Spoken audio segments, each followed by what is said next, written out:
Hey, this is the Bunmom Life with me, Jessie, and my 3 buns, Rue, Linus, and Timo. You may know us from our Instagram account, Little Loppy Rue, and we're here to share with you our journey as a bun family. Let's hop to it! Hello, and welcome back, everyone. Thank you so much for joining us for yet another episode of the Bunmom Life. So happy to meet with you all here and to share our stories. This episode is going to be a little bit random. Some of the stories that are a little odd, of the different tasks and responsibilities that I have as a bun mom, that you may have experienced yourself if you're a bun parent, or it may be completely new to you. And I can't wait to really get into these stories. You know, oftentimes on Instagram, we really only see the highlights. We see the cute photos and the adorable videos of our bunnies, but there is a whole other side that's just not shared as often. But I'm gonna delve into these aspects of my experience. I knew from the start, based on research, that bunnies are not easy pets to have, but it was really experiencing having 3 bunnies of my own that I've really started to understand. Through having one very healthy bunny and one who was very healthy until the sudden onset of the symptoms of his brain tumor, and then one who was regularly unwell, Bun Dad and I have definitely experienced many of the hardships and challenges of having bunnies. But we don't regret any of it, and we actually treasure all the memories that we can still hold closely to our hearts. A little side note, Bun Mom here has been working on a very special project, and it's a long project, meaning that it might be a few years before it would be actually ready to be released to the world. But it's something that is very precious to me, and it's a way for me to, again, honor Linus, honor Timo, honor their memories, and honor the way that our lives totally changed in a beautiful way because of having Rue, Linus, and Timo. It'll be a while, but I'm still super excited to eventually share it with all of you, and we may drop some hints here and there about what it's all about. But getting back on track, today, I'm going to share some of the behind-the-scenes stories that we've either only shared very briefly on our Instagram or we've never shared at all. It's going to be a fun one to listen to, I hope, so please join us to the very end if you can. Just a quick note here that all the things that I'm about to talk about, it's really from our own personal experience. And I'm not a professional vet or a licensed professional for bunny care or anything like that. So if you have any concerns about your bunnies or if they're going through something similar, please do check with your rabbit-savvy vet, get their opinion and their advice in order to know the best way to treat your bunny or handle your bunny situation. So being a bun parent means the wonderful blessing of having a bunny as a companion. And yes, it's super sweet, super adorable, and we love it. But my role as a bun mom is not just to feed my buns, clean their litter boxes, top their water bottles, and snuggle with them. Here are some of my other duties that are not as glamorous. We'll go through a few of them today, and we may continue on into the next couple of episodes depending on how long it takes to share all of them. The first one I wanted to talk about is Poop Patrol. Yes, Poop Patrol. The doo-doo squad. Right from the start when we first brought Rue home, Bun Dad and I knew that we had to be meticulous about checking our bunnies' poops, inspecting them thoroughly, and using their appearance to help inform us on their health conditions and their well-being. So every single day and throughout the day, Bun Dad and I would look through the litter box and inspect all the poops to make sure that they're a good size, they're a good color, they're good texture and firmness, indicating that they're healthy. And it was a good thing that we checked so thoroughly because I remember that not long after we brought Rue home, there was one time when I looked at one of Rue's poops and saw something like a white, elongated, opaque substance on one of her poops. I'd picked it up to examine it, and since I had never seen anything like that before or read about it, I was confused as to whether it was something I should be concerned about or not. And I was starting to wonder if it was something that came from inside of her or if it had landed on her poop from an external source. I wasn't sure at all. And trust me, I read so much information on bunny poops beforehand, so I felt I had a generally good idea of what was good and what could be a cause for concern. And yet, somehow, I had never come across anything talking about this kind of substance. I took a picture of it and proceeded to search through all our poops that were in the litter box. Now, I can't remember if it was within the same batch of litter or sometime a little later that I found another poop with the same thing. But this time, get ready for this grossness. The white substance was moving. Yes, moving. Like wreathing and wiggling around. Oh, it was so gross. I collected that one as well, and I put that one along with the other one that I found into a Ziploc bag. I called our vet and made an appointment for Rue to visit and brought along the poop samples. It turned out that Rue had worms. And the little white opaque wriggly substances were actually links of the worms that apparently break off and become discarded with the poops. The vet did a fecal analysis and confirmed Rue had pinworms. If you're not familiar with pinworms, they're an intestinal parasite that is pretty common in rabbits and is usually quite harmless. Rabbits can live their whole lives with pinworms without it ever being noticed, so they can kind of live together in harmony.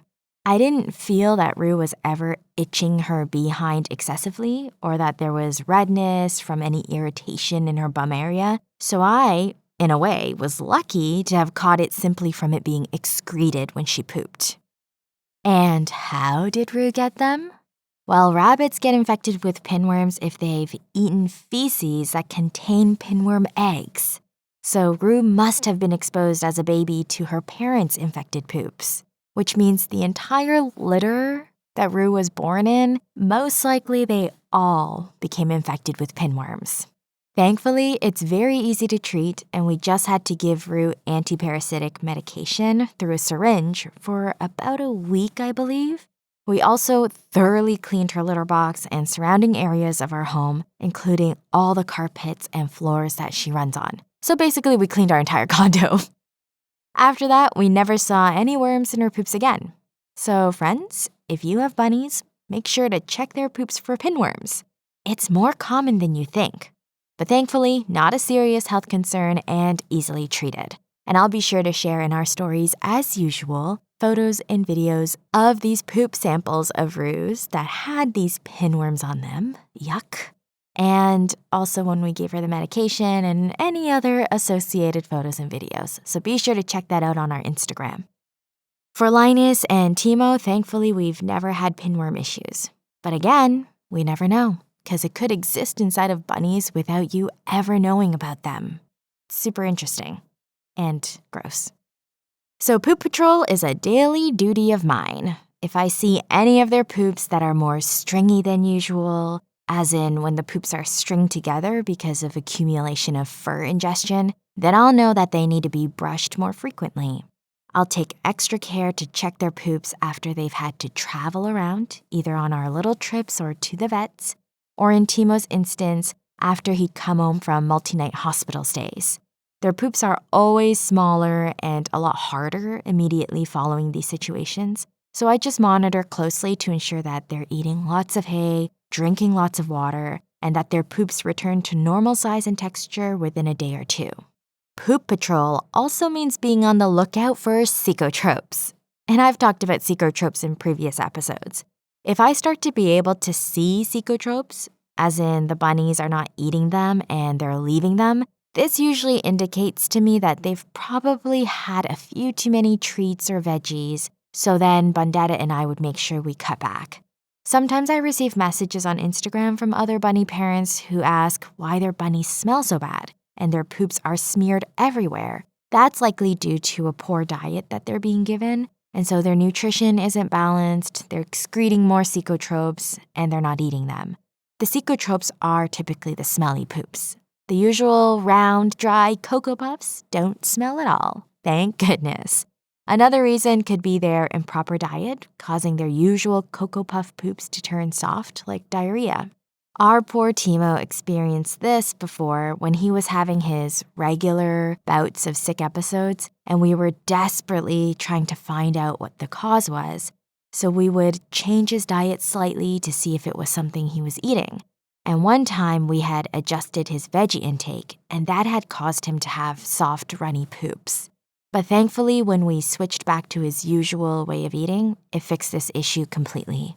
And later on, we realized it likely wasn't even a stomach issue that Timo had, but some very horrible underlying cause that just flared up every 2 months. Bunnies are naturally very clean, and they're not supposed to smell bad at all. In fact, I love how our bunnies smell. I'm constantly burying my face into their fluff to smell them, and they each have their own distinct smell, but it's such a nice smell. Not a bad one. So if you're encountering some of these issues like soft, runny poops or excessive cecotropes or really bad smells, I'd highly recommend checking in with your exotic vet and having their health and diet reviewed by a rabbit-savvy doctor. Fun fact about bunny poops. I learned at the beginning that bunny poops are considered premium fertilizers for plants. That's right. They have a ton more nutrients in them than other fertilizers, and they're also super gentle on plants, so you don't have to worry about it burning your plants like some other fertilizers do. I used to have a ton of houseplants around our home. Now I'm down to about 3 small ones, as I gave a number of them, the big poisonous ones, to one of our friends to care for. By the way, another short story on this in a bit about Rue eating one of my toxic plants. Yeah. We're going to talk about that. But when I still had all these plants, and for the ones that I still have, I use our bunnies' poops to fertilize the soil. So if you're a bun parent and a plant parent and you don't know this little hack already, try it out. Or if you have friends who have bunnies and you like to garden, ask for some of that premium fertilizer. It made me really happy to not have to go out and purchase fertilizers, and I had free premium quality golden nuggets at home that I could use. Okay, let's talk about the toxic houseplant incident. One of my most prized plants at home used to be the Monstera deliciosa. You may be familiar with it. It's a very popular tropical plant that many plant lovers have at home. And before having bunnies, I just purchased whatever houseplants I wanted. After having our first bunny, Rue, I had made sure to check which of my houseplants were toxic to bunnies. Turns out, almost all of them were. So I made sure to raise them up high above ground so that they couldn't be reached. However, our Monstera deliciosa was growing pretty quickly, and it had a leaf that started to hang down due to the weight, and it was hanging down at the back, so I didn't notice it was within grasp of Rue at that time. I should have been way more careful with its placement, and that is a lesson that I've learned. Anyway, I think I had remembered hearing Rue chewing on something that sounded papery, so I went to take a look, and sure enough, she was chewing on that leaf of the Monstera about a third of the way through. I was horrified. I started to panic, and I immediately called our vet and explained the situation to the receptionist, who picks up and screens all the calls. She was very sweet, but she did mention that there was nothing that they could do on their end, that I'd have to monitor Rue's behavior and her poops very closely for the next 24 to 48 hours to see if there were any changes. Since bunnies cannot vomit, their bodies can't just dispose of harmful substances that way, and that can lead to serious issues because it then remains in their gut, it disturbs their digestive system, and in turn can lead to GI stasis, one of the biggest killers of rabbits. So naturally, I was very, very worried. That Monstera plant was moved to even higher grounds, and we just watched Rue like a hawk for the next hours. Thankfully, she was totally okay. There were no changes in her behavior. Her eating and water habits were fine, and there were no signs of her feeling sick or unwell. Phew!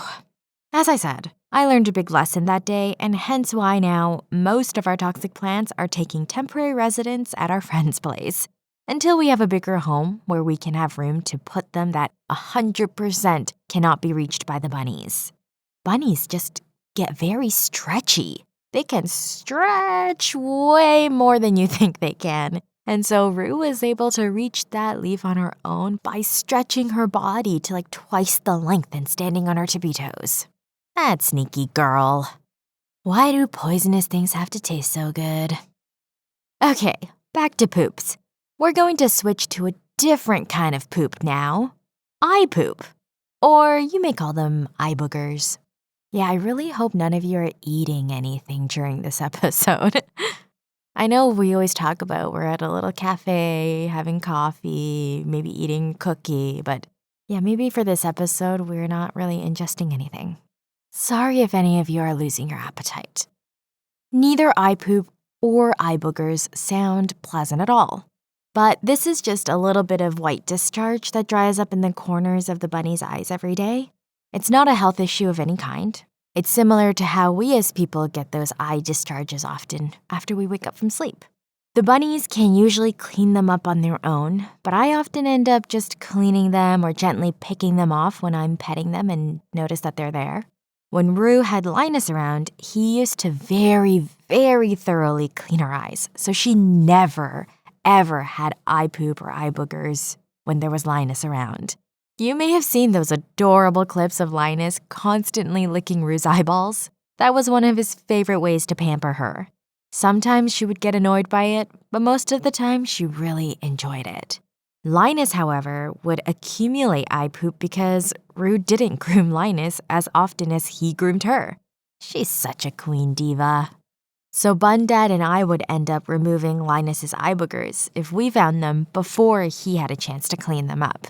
When Linus went to bunny heaven, that's when we started seeing Rue's eye poops pretty regularly. Timo also would have them as well, and we'd help clean them up for both of them. Just some gentle brushing of our fingers over their eyes while we're giving them head massages. And they actually really like it. They all would purr every single time we did it. Since we're on the topic of eyes, I wanted to share one more story today that I absolutely love and still am amazed about every single time I think about it. There have been a couple of instances when our bunnies have had little pieces of hay stuck in their eyes. We experienced this the first time with Rue. At the start, before Linus and Timo came along, she was lying down on the ground taking a nap, and I went to sit on the floor beside her to pet her. That was when I noticed something in her eye. I looked closer and realized it was a small piece of hay. I don't think she was able to remove it herself, and I'll explain why I feel this way in a moment. So at that time, I tried to brush my finger over her eyes gently to see if perhaps I could shift the piece of hay out of her eyeball. But it didn't work, and I was really contemplating how in the world I was going to pick out this piece of hay from inside of her eye, and if she would even allow me to do it. I tried to apply a tiny bit of pressure on her eyelid to try to move that piece of hay, but it wasn't working. And then Rue got up to move away because clearly she didn't want me poking around at her eyeball. Or so I thought. I called Bun Dad to help me grab a Q-tip from the bathroom, one of the ones with a rounded tip. And, there might be a better, safer way to have done this. I just didn't know at that time, and that was the solution that I could think of. And I thought I might have to chase after Rue, pick her up, put her on the table in order to keep her still and remove the piece of hay that way. But something incredible happened. Rue came right over to me, lay down right in front with her head directly beside where my hands were. I was pretty surprised, but I thought maybe she just wants pets. But then, as I very, very gently took the Q-tip and I placed it sideways, so parallel to her eyes versus perpendicular, so I'm not poking her eye with it, but kind of resting the side of the cotton onto her eyeball, and Rue did not move at all. I realized that she figured out what I was trying to do, and she was staying still for me to help her. So I just needed a very soft brush of the Q-tip to the hay itself, didn't even touch her eyeball, and the hay immediately stuck to the cotton and came out. And Rue was still the entire time allowing me to extract it. Isn't that amazing? Bunnies are remarkably intelligent. And it wasn't just a fluke incident because this wasn't the only time that it happened. We had it happen with Timo once as well, and he also had a tiny piece of hay in his eye. We did the exact same thing, gently brought a Q-tip parallel to his eyes and just very slightly touched the hay, trying not to touch the eye itself at all. And Timo fully laid still, allowing us to do it.